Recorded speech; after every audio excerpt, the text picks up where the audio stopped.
And there goes the Rrq that we've seen already previously in the quarterfinals. I would have said that maybe they snatched the Lapu-Lapu, and indeed they did that, because that means that Rrq Hoshi will not have the perfect hero to counter the Fire Mist as well as Brody. And there's it. Well, there's the Benedetta. You're going to have a better time against the Lapu-Lapu because of the trading potential that you have. Just have to be careful not to get hit with by skill 1 and skill 2 of this Flapteasy Lapu-Lapu. Yeah, and Brusco taking some heavy hits nice and early. Going to force him to recall back to the base. Rrq Hoshi starting to try and be a little bit more aggressive. May look a little bit more promising to game number 1 on the bot side. Banana very comfortable over here on this Benedetta, forcing Kyle Teasy to the bot side to stop him from taking down Flapteasy on the 1v1 engagement. Benedetta, and the way that he plays it, you're always amazed. You can see even Flapteasy on the Yuzhong, the Lapu-Lapu, I mean, is struggling against Banana's Benedetta.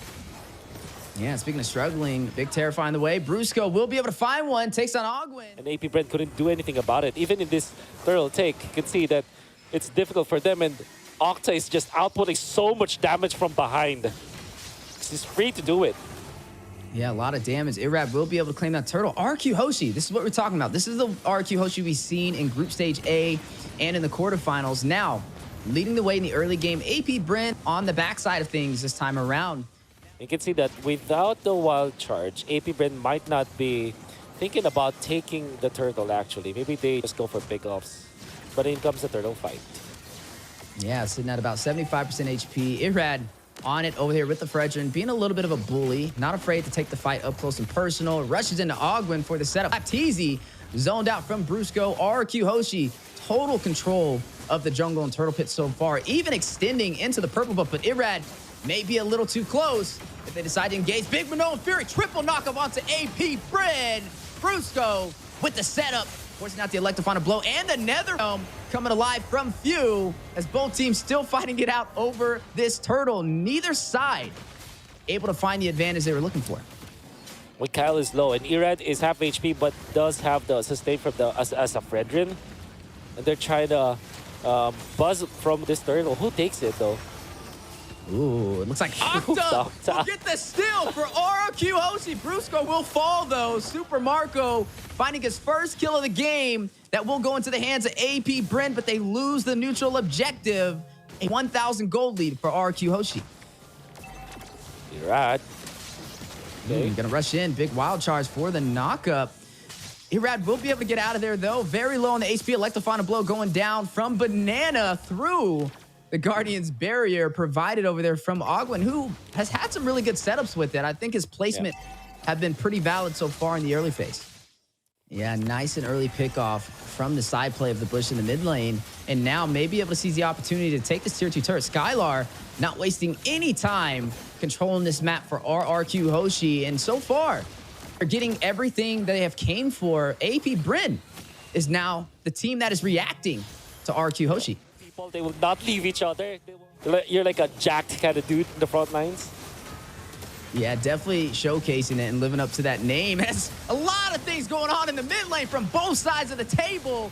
Bodies may drop here in a matter of seconds. You are seeing the Terrify go down. Octa able to find Flapteasy, unable to find his way back to his side of the jungle. One member down for the side of AP Bren. 3 seconds until the Lord spawns in. Oh, man. They're nullifying the Lapu-Lapu by outputting so much damage. Look at Skylar. Good hit on the second skill, and now Flapteasy goes into the fray. Yeah, he's going to rush in. Hit with the Terrified, though. Irad trying to get away. The wall will drop again from Ogwin. We talked about his placements on these Guardian barriers. Definitely not disappointing today. Brusco, very low, torn apart memories. Super Marco will find him, and Manoa Fury goes down right before he falls. For the setup on AP Bren, Irad will find the Lord. That is a big play for the side of Rrq Hoshi to continue their tempo. Super Marco takes down Banana to respond. 2 members falling for the side of Rrq Hoshi, but able to claim this Lord. Yeah, with that Lord marching down on the bot side, they may go in for some additional turrets. I mean, look at the top lane. Skylar, again, will take another tier 2 turret in their favor. Now leading 4 turrets to none against AP Bren, and may claim some more in the mid lane as they are going to siege for that tier 1. It will fall into their hands. 3 major objectives, 2 turrets and a Lord over to their side so far. Even on the kills, though, but down in the economy by 4,000 gold behind AP Bren. that guy's gonna die. And the only saving grace here for APBR is that they have the Faramis ultimate. Even Kyle, look at him take so much damage. Ooh, big Minoan Fury as well for the knockup. The response back, though. Brusco very low. Entropy going out. Trying to get a possible kill. Skylar looking for the opportunity. Electo final blow. Fuel will take down Banana before he's able to escape. That will be 2 members falling for the side. No, 1 member falling for the side of Rrq Hoshi. They still have the ground control, and they still want to take the fight. Irad will find Super Marco, finds the marksman for AP Bren, and going in for this tier 2 turret. You're looking at Flapteezy, not trying to give it up without a fight. It will fall, though. Octa able to claim it for Rrq Hoshi. And now, passing that 11-minute mark, you're looking at Rrq Hoshi having full control of this game so far. Hasn't lost a single turret in this game. And now, looking to take the next objective on the board. The contesto from AP Bren. A little bit of a knockup. Flapteezy very low. Entropy going down.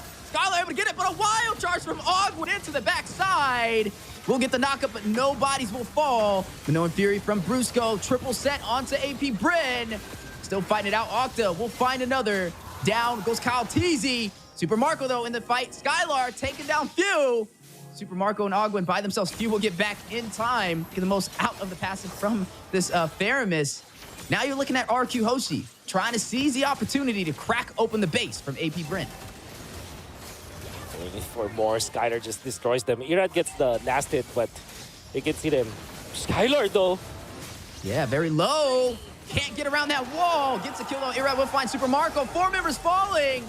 Looks like they're going in for the finish. Rrq Hoshi looking to turn this game around. Can they do it? The terrified, the knockup. Kyle Teasy sustaining himself through all this damage, trying to buy some time. Few will find Skylar, gets a double, takes out Banana. Minions are in play, but he will fall a full wipeout on AP Bren. Rrq Hoshi trying to close it out. Ogwin just needs a few minutes to go through, not able to close the distance. And Rrq Hoshi flipping the script and turning this around, evens out the series against AP Bren. And just like we said before Game 1 started, the priority for Rrq Hoshi is to win their lane matchups, particularly in the side lanes. We saw that in this particular game with that Nathan going up against the Brody, you understand why it won. It's because of the range once again. And then eventually there was a gap between the gold laners where Skylar had a much better shot. And now we're sitting at an even series, and there goes our MVP. Yeah, 40% damage taken. He really put his role into heart, right? So we said that this composition, when they went in for the Frederick Bastimbator, the idea here is that you have backliners to support you, which in this case it is Vexana as well as the Nathan. But I want to go back to the first few minutes of the